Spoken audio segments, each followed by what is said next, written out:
Okay, productizers, if you've been watching these lessons sequentially, you may have sensed how important I think pricing is. There's a reason for that.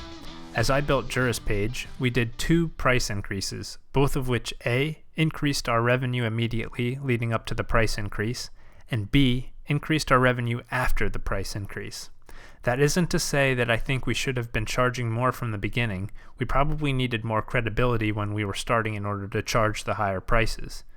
But once you have a track record, don't be afraid to raise prices. Okay, let's see how pricing can affect your business. So, if you want to charge low prices, what are the advantages and disadvantages? First, the advantages. The first advantage is that you can steal price-conscious buyers from competitors. While some businesses want to pay a premium for higher perceived value, some are just trying to check a box and want a low-cost option. Next, it's easier to prove ROI. If you're not charging as much, the return you provide doesn't have to be as high in order to provide a positive return. Then, you can increase prices later. This is a great tactic to use in your email marketing, and we'll cover that in greater depth in a later lesson. And finally, you're more easily able to build recurring revenue.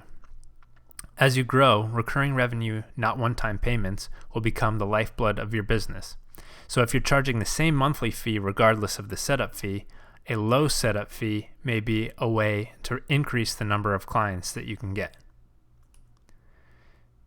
Next, let's talk about the disadvantages.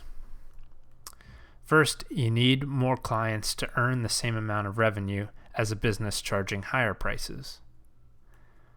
Next, lower prices cause skepticism. Some businesses will wonder why you're priced below your competition and think that you're less expensive because you don't provide the same quality and value. Then, it's also harder to upsell. If the majority of your clients are bargain shoppers, you most likely won't be able to sell them on premium services down the road. And finally, counterintuitively, clients tend to be more difficult in the lower price range. Because they're searching for a deal, they'll typically be more likely to nickel and dime you. So next, what are the advantages and disadvantages of setting mid-range prices? First, the advantages. You get a nice balance between ease of proving ROI and maximizing revenue per client with mid-range prices. And also, they can be easier to upsell add-ons than charging lower prices. However, there are disadvantages. You may be leaving money on the table because buyers in the mid-range can sometimes be sold higher-end services if they think the value is there.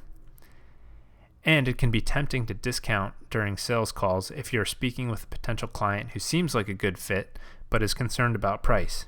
And discounting can lower the perceived value of your services. Finally, what are the advantages and disadvantages of charging higher-end prices? The advantages, obviously, you get the highest revenue per client. You can attract clients that aren't going to nickel and dime. They care about results, but usually don't care as much about how much this part or that part costs. And so therefore, the clients in this range are usually easier to deal with. However, the disadvantages are lower conversion rates. The segment willing to pay premium prices is almost always smaller than the low and mid-range segments.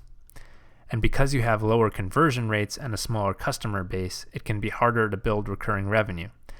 Though, if your recurring component is high-priced enough, you may find that it's actually easier to build recurring revenue. Next, you have less room to raise prices, which means that you can't run price increase campaigns, which can be a very effective way to clean out your sales pipeline.